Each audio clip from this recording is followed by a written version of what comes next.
नमस्कार, मैं शिवम। आप देख रहे हैं ऑनलाइन न्यूज इंडिया। आज 28 मई है और आज के दिन ही 1883 में विनायक दामोदर सावरकर का जन्म हुआ था। आप सोच रहे होंगे कि मैं ये खबरें आपको क्यों बता रहा हूं।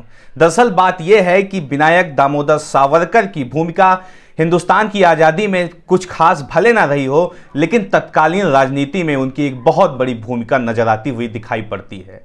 उनके अनुयायी, उनको मानने वाले लोग लगातार इस बात के दावे करते हैं कि विनायक दामोदर सावरकर एक वीर थे, उन्हें वीर सावरकर करके बुलाया जाता है। तो क्या है पूरी कहानी और जिस तरीके से तत्कालीन राजनीति विनायक दामोदर सावरकर के इर्द गिर्द बुनने की कोशिश की जाती है, उसकी हकीकत क्या है उसको भी समझाते हैं। आज 28 मई है और कल 27 मई थी। आज के दिन सावरकर का जन्म हुआ था और 27 मई को पंडित जवाहरलाल नेहरू की पुण्यतिथि थी। कल के दिन पूरी भारत सरकार खामोश रही। किसी के भी ट्विटर हैंडल से पंडित जवाहरलाल नेहरू के श्रद्धांजलि के लिए एक ट्वीट नहीं आया। चाहे वो प्रधानमंत्री मोदी हो, राष्ट्रपति रामनाथ कोविंद हो, गृह मंत्री अमित शाह हो, परिवहन मंत्री नीतीश गडकरी हो, किसी के भी ट्विटर हैंडल से कोई भी ट्वीट पंडित जवाहरलाल नेहरू के लिए नहीं आया। लेकिन आज 28 मई है और आज सावरकर की जयंती है, तो सुबह सुबह 7:30 बजे प्रधानमंत्री मोदी जी के ट्विटर हैंडल से ट्वीट आता है कि हम आजादी के सेनानी रहे वीर सावरकर को सत सत नमन करते हैं। इस तरह के ट्वीट किए जाते हैं प्रधानमंत्री मोदी के ऑफिशियल ट्विटर हैंडल से। तो चीजों को समझिए आप। वीर सावरकर उनको कहा जा रहा है जिनकी भूमिका आजादी के दौरान लगभग कुछ भी नहीं थी, नाम मात्र की कही जा सकती है। ये प्रधानमंत्री मोदी जी का ट्वीट देखिए। आजादी की लड़ाई के महान सेनानी और प्रखर राष्ट्रवाद वीर सावरकर को उनकी जयंती पर कोटि कोटि नमन। प्रधानमंत्री मोदी जी सावरकर को कोटि कोटि नमन कर रहे हैं। और कल 27 मई थी पंडित जवाहरलाल नेहरू की पुण्यतिथि, लेकिन प्रधानमंत्री मोदी जी के ट्विटर हैंडल से एक ट्वीट भी नहीं आया।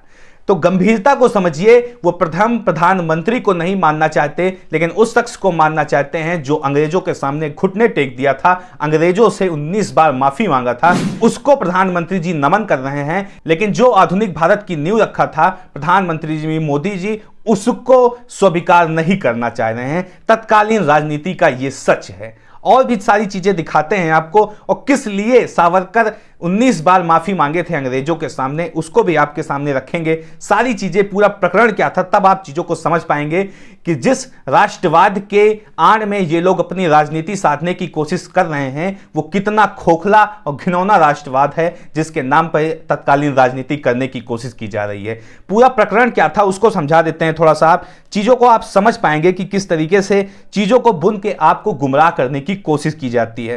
तारीख थी 19 दिसंबर, साल था 1919। नासिक के कलेक्टर जैक्सन के शरीर में 4 गोलियां मारकर उनकी हत्या कर दी गई।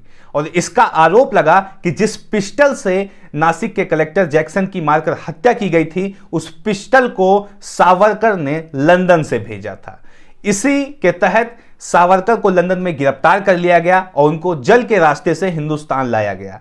लेकिन जब वो तट पर पहुंचे तो कूदकर भागने की कोशिश किए, भागने में नाकामयाब रहे और उनको पकड़ लिया गया। उन्हें जेल भेजा गया, काला पानी की सजा सुनाई गई और वहां पे पहले ही 6 महीने के अंदर वो दम तोड़ दिए और अपना माफीनामा लिख दिए अंग्रेजी सरकार को। उस समय जब क्रांतिकारी अपने प्रबल उफान पे थे, जहां एक तरफ लोगों के सामने माफी या मौत का फरमान था, लोग मौत को चुन रहे थे, माफी को ठुकरा रहे थे, वहीं सावरकर लगातार माफी पे माफीनामे सरकार को लिखते रहे और अंत में अंग्रेजी सरकार उनको इस शर्त पे छोड़ी कि वो अंग्रेजी सरकार की गुलामी करेंगे, अंग्रेजी सरकार की जूतियां सीधी करने का काम करेंगे, उनकी नुमाइंदगी करेंगे और उनके लिए जासूसी करेंगे। और परिणाम स्वरूप उनको पेंशन भी मिलती थी। सावरकर को अंग्रेजों के द्वारा पेंशन दी जाती थी, जिसको लेकर वो अंग्रेजों के लिए जासूसी करने का काम करते थे। जेल से निकलने के बाद वही हिंदू मुस्लिम एजेंडे को सेट करने की कोशिश, लोगों के अंदर ध्रुवीकरण भरने की कोशिश, तोड़ने की कोशिश और बंटवारे की सबसे पहले नींव रखने वाले वीर सावरकर। ये सारी कथाएं हैं वीर सावरकर को लेकर और आज हमारे देश के प्रधानमंत्री उनको नमन कर रहे हैं और उनको झुठलाने की कोशिश की जा रही है, जो आधुनिक भारत की नींव रखे, जो भारत रत्न हैं, जो लगातार हिंदू मुस्लिम एकजहती को जोड़ने का काम किए, जो लगातार हिंदुस्तान को बनाने का काम किए। कुछ तस्वीरें आपको दिखाते हैं और आज जिस तरीके से बहुत बड़ा तबका सावरकर को अपना आइडियल मान के उनके सिद्धांतों पे चलने की कोशिश कर रहा है, उसको भी आप लोग के सामने साझा करते हैं। लेकिन सबसे पहले यह तस्वीर देखिए, आप ये तस्वीर देखिए। इस तस्वीर को प्रशांत कनौजिया ने साझा करते हुए लिखा कि शहीद भगत सिंह ने 23 साल की उम्र में फांसी हो गई और फांसी को चुना, सावरकर ने माफी को चुना। Choose your ideology. आपकी आइडियोलॉजी क्या है, आप किस सिद्धांत पे विश्वास करने की कोशिश कर रहे हैं और आप किस सिद्धांत को मानते हैं, वो ये देख लीजिए। The fight does not and with me, my sacrifice inspire many. ये जो लड़ाई है, ये जो जंग है, ये केवल हम पे नहीं खत्म होगी, ये हजारों को प्रेरणा देगी। ये भगत सिंह कहा करते थे। वहीं दूसरी तरफ सावरकर क्या कहते थे, my release will rejoin my followers and they will loyal to the British. वो अपने माफीनामे में ये चीज लिखते थे कि अगर आप हमें छोड़ देंगे तो जो हमारे फॉलोअर हैं वो आपको ज्वाइन कर लेंगे और आपके लिए वफादार रहेंगे। तो आप किस आइडियोलॉजी को चुन रहे हैं इस समय पे, वो आप देख लीजिए। क्या आप उस आइडियोलॉजी को चुनना चाहेंगे जो अंग्रेजों के सामने झुककर सलाम करती थी, कि आप उस आइडियोलॉजी को चुनना चाहेंगे जो अंग्रेजों के सामने सर झुकाना ठीक नहीं समझा बल्कि सर कटाना ठीक समझा? आपकी क्या आइडियोलॉजी है, आपके क्या सिद्धांत होने चाहिए, वो आपके ऊपर है। लेकिन चीजें आपको दिखाते हैं। ये विनय सुल्तान है, ट्वीट करते हुए लिखते हैं, संसद के सेंट्रल हॉल में गांधी जी और सावरकर की तस्वीरें आमने सामने लगी हैं। जब आप सावरकर को नमन करते हैं तब गांधी की तरफ पीठ मोड़ लेते हैं। ये हकीकत है। जो भी गांधी को मानने वाला होगा वो सावरकर को स्वीकार कभी नहीं कर सकता।